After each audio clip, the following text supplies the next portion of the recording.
noite, irmãos e irmãs, na Aliança de Amor. Estamos aqui hoje para falar sobre a vocação leiga, o ministério leigo e a vocação leiga em Schanstatt. Somos Nelson Antônio Monteiro Pacheco e Ana Virgínia. Somos da União de Famílias, pertencemos ao 6º curso, temos 3 filhos, somos apóstolos leigos da nossa igreja e de Schanstatt, e queremos trocar algumas ideias sobre a vocação leiga com todos. Partimos da origem da palavra leigo. Do grego laos significa povo, membro do povo de Deus, batizado, fiel cristão, mais precisamente aquele que não pertence ao clero. Essa distinção vem com a separação bíblica entre pastor e ovelhas. Mas não significa que os leigos seriam apenas objeto da ação doutrinal, organizatória e santificante dos bispos ou dos presbíteros. Todo cristão é testemunho da graça de Deus e tem função ativa na obra da salvação. A partir da reforma da Igreja pelo Papa Gregório VII, no século XI, foi proibida aos leigos a pregação da palavra de Deus. Depois do surgimento do protestantismo, no século XVI, aumentou na Igreja Católica o desnível entre o clero e os leigos. O Papa Gregório XVI, em sua bula de 1834, declara: ninguém pode duvidar que a Igreja está fundada sobre a desigualdade de seus membros, na qual uns foram chamados por Deus para dominar e outros para obedecer. Estes últimos são os leigos. Aqueles são os eclesiásticos.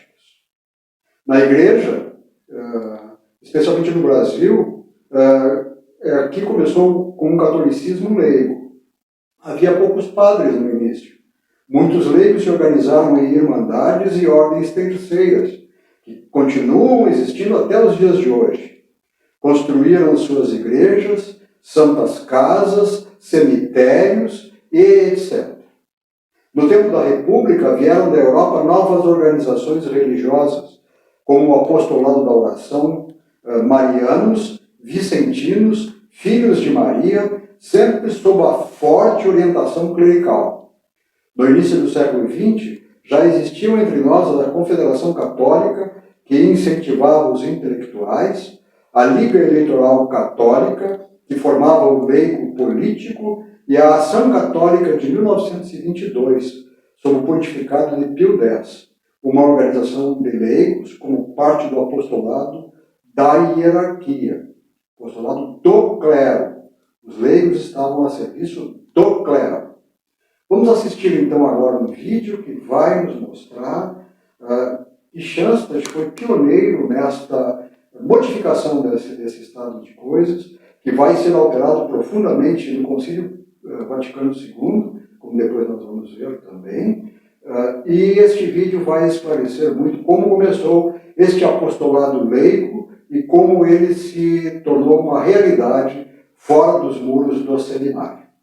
Pai, estou muito feliz de estar participando desse encontro. É muito divertido e tenho muitos amigos. Que bom, filha. Estamos felizes também, porque estamos em família. E veja, quanta gente reunida pelo bem, cantando, rezando, todos estão felizes também. Mas estamos aqui? Como tudo isso começou? Filha, lembra quando você conheceu um pouquinho da história do Padre Kentenich? Sim, ele introduziu os seminaristas em uma nova pedagogia e juntos a aliança. Isso, eles se tornaram os congregados marianos. Mas aí veio a guerra. Era um momento muito difícil. Só havia ódio entre as pessoas, faltava amor.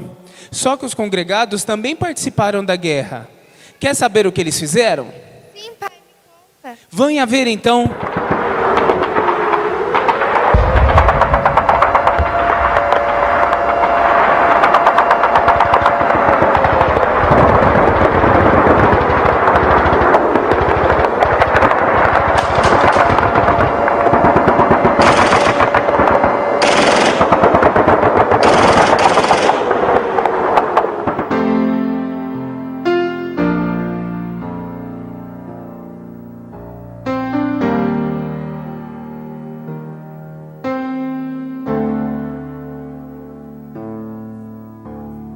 exerceram o apostolado do ser e do agir, e passaram a conquistar outros jovens que também se vincularam às ideias e assumiram a espiritualidade shanstatiana. Esses jovens externos, que se somaram aos congregados, recebiam a ajuda e o acompanhamento do Padre Quentinich por uma intensa correspondência individual e pela formação em grupos, o que se chamou de organização externa. Naquele período, o Padre Quentinich fundou uma revista com o título Mater Ter Admirabilis, chamada MTA. Seu objetivo era fortalecer ainda mais os vínculos dos congregados soldados entre si, tendo como centro espiritual Shansta, e ser veículo de formação e de comunicação de vida entre eles. A revista MTA foi um sucesso.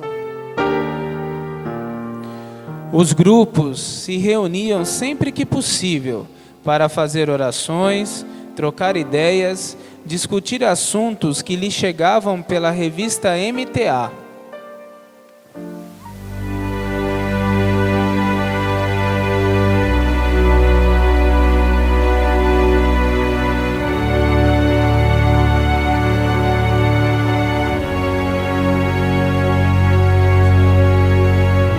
Quando a guerra acabou, os externos, que eram leigos, começaram a se perguntar o que fariam para tudo continuar, já que os seminaristas voltariam para Shansta.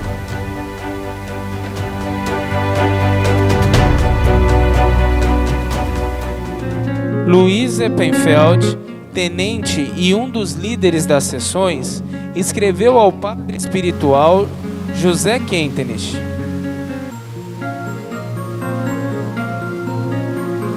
A guerra terminou. Regressamos a casa. Conversávamos sobre o futuro da nossa sociedade e decidimos o seguinte plano. Se formos desmobilizados em dezembro, todos os membros deverão se encontrar em Shansta, no início de janeiro, para participarmos de um retiro de 3 ou 5 dias. Para benefício de todos, peço-lhe que seja nosso orientador durante estes dias.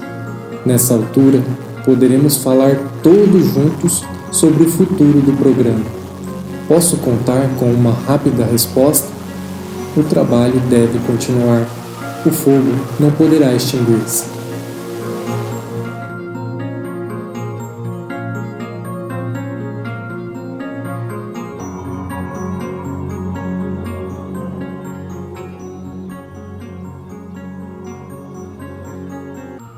A uma nova pergunta de Luiz Eppenfeld, Padre Quentinich o aconselhou a convocar o retiro nas férias de agosto, informando sobre a necessidade de que ocorresse fora dos muros de Shansta. Por isso, escolheram a pequena cidade de Hurd.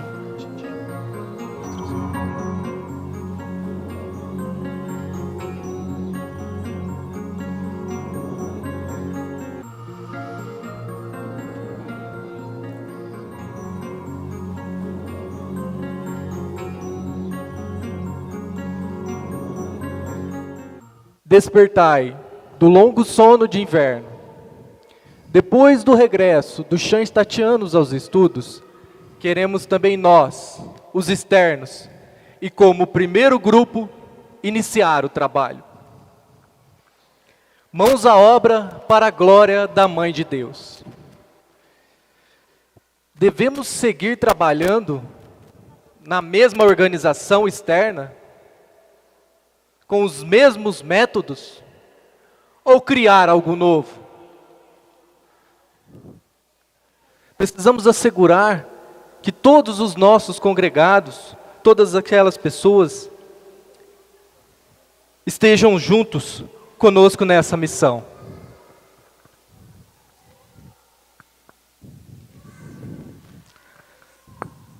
Fritz conhecia Shansta através de seu amigo José Koch, que havia lhe falado sobre a vida e aspiração da congregação mariana.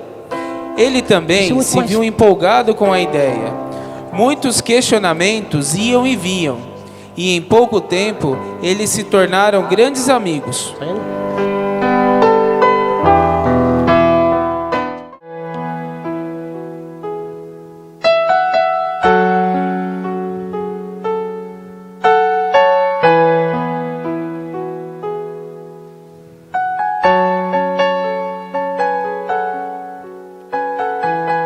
Lamento, mas de momento posso prometer que não deixarei morrer a revista Mater Ter Admirabilis e comunico que não poderei estar presente no retiro.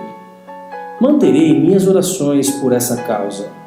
Vocês têm que se ajudar a vós próprios. Se Deus os quer, vocês têm que empreender qualquer coisa por vós próprios. Se é algo que realmente querem, avancem e reúnam-se.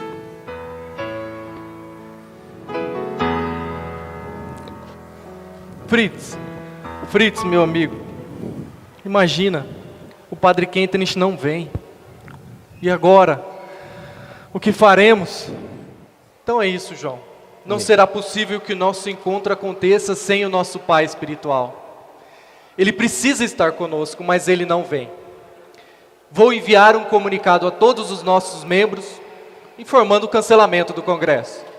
Estamos desolados. Não podemos seguir sem o Padre Kentenich. Como faremos o encontro sem as suas orientações pessoalmente? Somos leigos. Nosso conhecimento é fraco para apresentar aos nossos membros.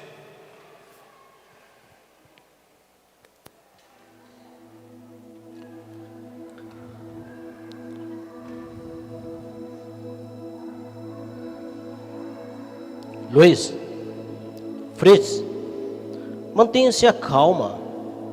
Não vamos cancelar tudo. Passamos por uma guerra. E nossos irmãos seminaristas nos ensinaram muito da pedagogia. Sabemos o que queremos e conhecemos da obra. Sim, vamos realizar o congresso sem o Padre Kentenich. É preciso que a obra aconteça. Por que vamos cancelar tudo? Tenho certeza que podemos contar com as orações do nosso Pai espiritual. E realizaremos esse congresso com a inspiração de nossa querida mãe. Você tem razão, irmão. Nosso retiro vai acontecer. Temos que nos manter firmes em nossos objetivos para esse encontro. Vocês se recordam? Sim, para um alegre dever. Para agradecer à mãe por sua poderosa proteção e implorar pelos nossos irmãos falecidos. E para que a organização externa não morra. A importância daquela hora consiste no fato de que ali se manifestou a iniciativa própria e livre, a livre atuação dos que não moravam no seminário em Shansta, mas estavam decididos a buscar um caminho que permitisse à organização externa continuar existindo fora dos muros do seminário, pois estavam dispostos a trilhar com firmeza esse mesmo caminho. Assim, o congresso foi marcado para 19 e 20 de agosto de 1919. Aos queridos companheiros que conosco elevaram bem alto a bandeira lirial da Mãe 3 vezes admirável, nas tempestades e furacões, na dor e na morte. Nosso diretor de Shansta telegrafou que não poderá vir. Apesar disso, nos manteremos firmes em nosso propósito. Este dia deve servir para um alegre rever e, ao mesmo tempo, ser um dia de agradecimento. Vós, shanstatianos, deveis mais uma vez unir vossas mãos em oração conosco, os externos, para agradecer a nossa rainha a Mãe 3 vezes admirável, por sua poderosa proteção nos dias difíceis, e no silêncio da oração, implorar conosco por nossos irmãos falecidos. Enquanto nosso coração palpitar, enquanto arder em nós uma só centelha de santo entusiasmo, lutaremos por esse nobre rebento da congregação externa.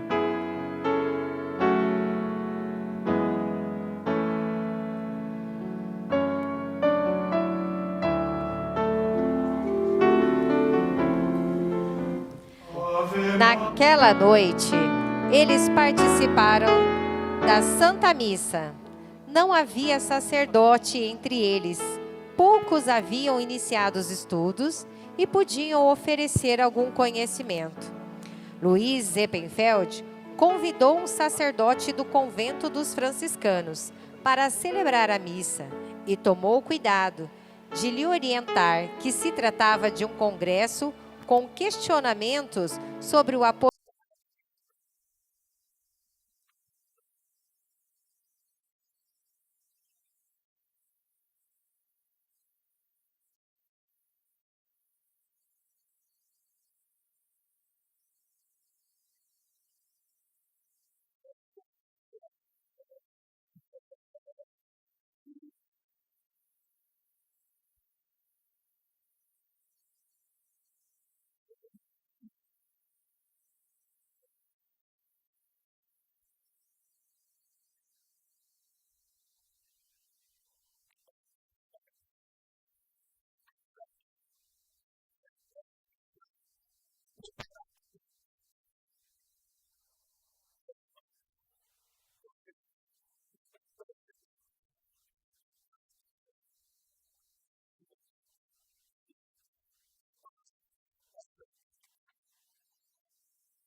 Existem muitas. A nossa comunidade é original em sua constituição e desenvolvimento. De um círculo missionário nasceu uma congregação mariana, não pelo chamado de um organizador, mas pela viva convicção de alguns jovens.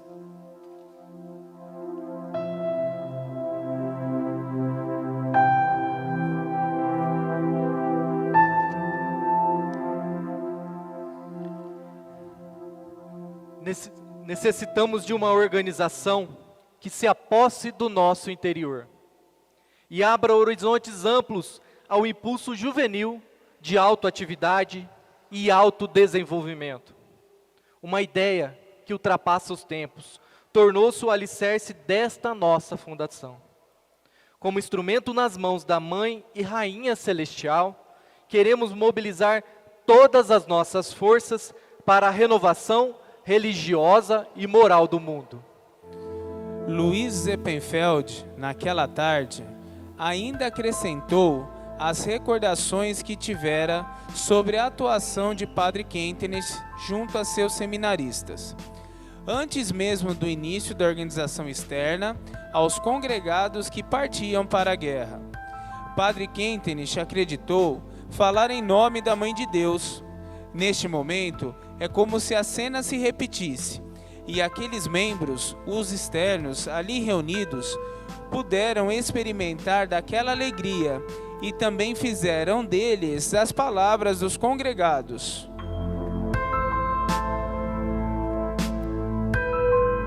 Eu amo aos que me amam.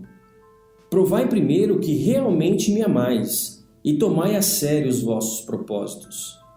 Tendes agora a melhor ocasião para demonstrá-lo, conforme o plano da divina providência. A Grande Guerra Europeia é um meio extraordinariamente proveitoso na obra de vossa santificação.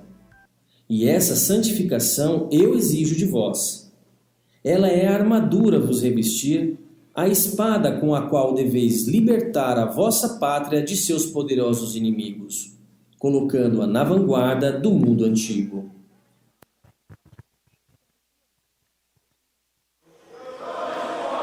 Entregar-te tudo, mas como pedido, desce tu e aceita-nos em teu serviço para a renovação do mundo em Cristo.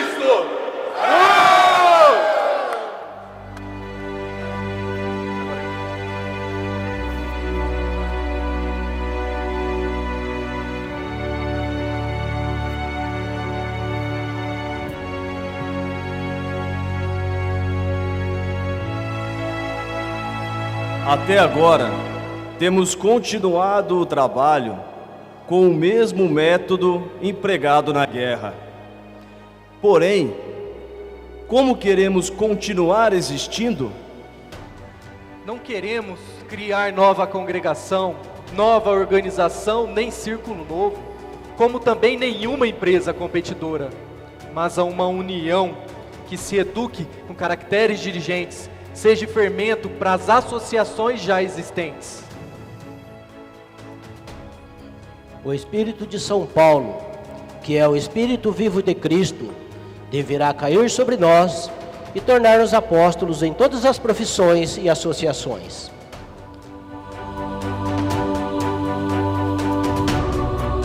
Discutiu-se, em seguida, em Hurd, um projeto de estatuto, que na sequência foi aceito.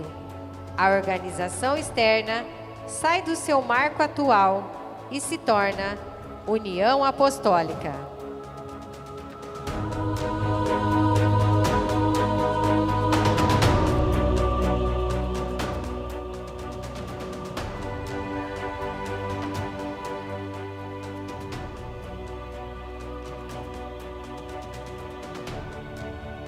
A protetora da união é a Mãe Três Vezes Admirável, o patrono especial São Paulo.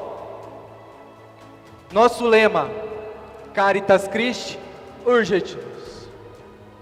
A finalidade da união é a educação de apóstolos leigos formados segundo o espírito da Igreja.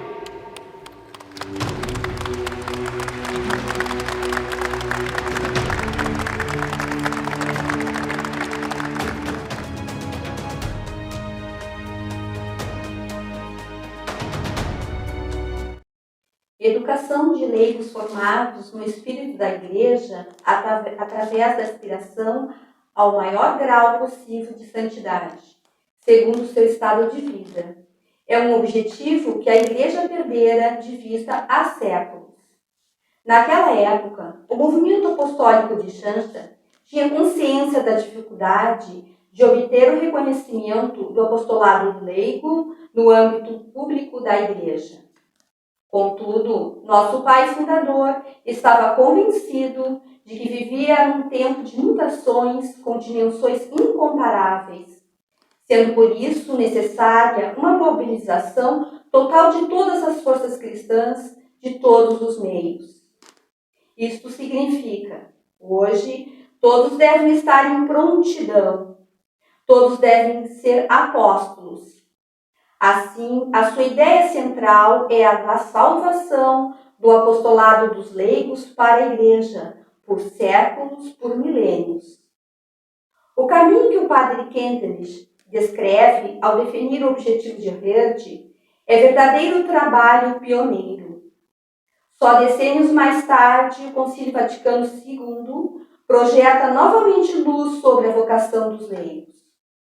Graças ao batismo e à crisma, os fiéis leigos estão capacitados e enviados para exercerem o apostolado em todos os âmbitos da sociedade. Esta missão é independentemente de qualquer participação no apostolado da hierarquia. Ser fiel leigo é, portanto, um caminho vocacional específico, ao mesmo nível da vocação sacerdotal ou religiosa. O amor de Cristo nos impele. A palavra de São Paulo, que se tornou o lema da União Apostólica, reflete esta vocação, totalmente nutrida pela graça batismal. Nas jornadas a seguir a Herdt, o padre Kentenich grava continuamente nos participantes uma definição que deve conscientizá-los do universalismo de sua vocação. A graça batismal é a raiz do apostolado dos leigos, que deve ser continuamente ativada e desdobrada.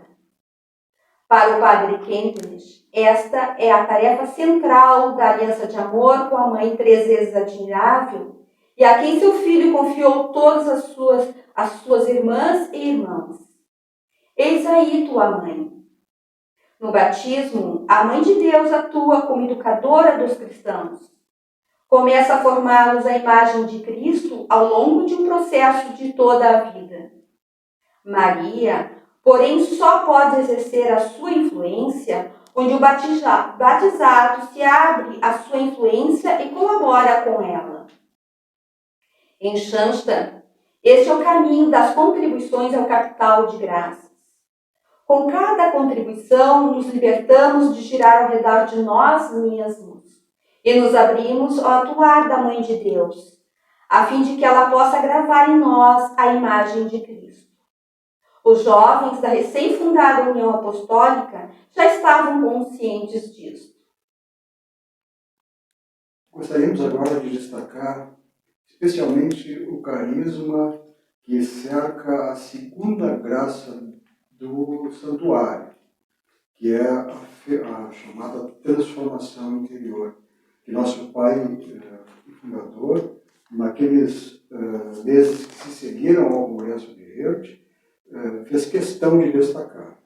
Numa carta aos dirigentes da recém-fundada União Apostólica, após a jornada de Herdt, que ele escreveu em 6 de novembro de 1919, Padre Kentenich descreve a situação histórica, o desenraizamento psíquico das pessoas devido à guerra, e em meio a este caos definiu um programa idêntico a uma solene proclamação da defesa da vida interior. Esta palavra defesa da vida interior, no entanto, não deve ser vista isoladamente. O cultivo da nossa vida interior, em última análise, também está a serviço de construir um mundo novo e de colocar aos pés de Deus, de participar da grande missão da querida Mãe de Deus nos tempos de hoje. No entanto, este caminho para a edificação da nova ordem social exige que solucionemos no microcosmos da nossa própria personalidade as grandes questões atuais. Para nosso fundador, a interpretação da situação histórica e a interpretação dos processos psíquicos estão interiormente relacionados, como já o vivenciaram os jovens da geração de Herdt. Por isso, a Ana já disse e vai repetir que esse é um processo orgânico que tem que ser construído para e passo na formação dos dirigentes, como ele se empenhou de fazer com a nova União Apostólica que nascia. Num tempo em que as organizações católicas só funcionavam relativamente, o padre Kentenich realiza graças a Herd, um novo início que já reage às chamadas mutações futuras que a Ana destacou. Constrói Schanstatt para um futuro que tudo dependerá da fortaleza da personalidade de cada cristão, porque a Igreja perderá sua influência enquanto instituição. Fenômeno que nós estamos vendo acontecer, especialmente nesta época de pandemia, com as igrejas fechadas e tudo sendo visto e ouvido digitalmente. No contexto de Herd, fala, portanto, o padre Kentenich, da renúncia ao movimento de massa e defende um trabalho de minúcia direcionado ao objetivo, trabalho psíquico na minúcia, que visa uma profunda renovação moral e religiosa do indivíduo e de toda a humanidade cultivada. Nesses anos iniciais, ele realiza esse tipo de trabalho psíquico individual, com cada um dos dirigentes, a fim de os introduzir ao uso correto dos meios de educação. Mais tarde, afirma que só pela reação dos jovens se conscientizou do caráter de novidade deste caminho de educação que carregava no seu interior. Nosso próprio pai fundador, pela reação dos jovens, pela reação daqueles jovens que vieram da guerra, se conscientizou de que aquele era realmente o caminho que iria frutificar. Esta novidade do nosso sistema de educação trata-se de uma contínua interação entre os meios psicológicos e pedagógicos, altamente eficazes, e a luta constante por uma doação cada vez maior ao Espírito Santo, o verdadeiro educador. Ao trabalharmos nossa personalidade, movemos a Mãe de Deus a implorar o Espírito Santo sobre nós. Este é o segundo dom carismático que a Mãe de Deus concede no santuário. A nossa transformação interior e a nossa capacitação como fiéis leigos. E como está a vocação leiga na nossa igreja hoje? A nova imagem, ou a nova visão do leigo, inicia propriamente do Concílio Vaticano II, como nós já informamos. E o Concílio Vaticano II aconteceu de 1962 a 1965, decênios depois de Herd, como a Ana já afirmou. É focalizado em dois documentos, a Lumium Gentium e um decreto sobre o apostolado dos leigos de 1965. Dos documentos posteriores, o mais importante e específico, e também o mais completo, é o resultante do Sínodo sobre a vocação e a missão dos leigos na Igreja e no mundo, de 1987, cujo título é Christi Fidelis Laici, os fiéis de Cristo leigos, do Papa João Paulo II, de 1988. Os leigos são o povo de Deus representado na imagem dos trabalhadores da vinha. A vinha é o mundo inteiro, e também a Igreja, a vinha do Senhor. Que os fiéis leigos escutem o chamado de Cristo para trabalharem na sua vinha, para tomar parte viva, consciente e responsável na missão da Igreja, nesta hora magnífica e dramática da história.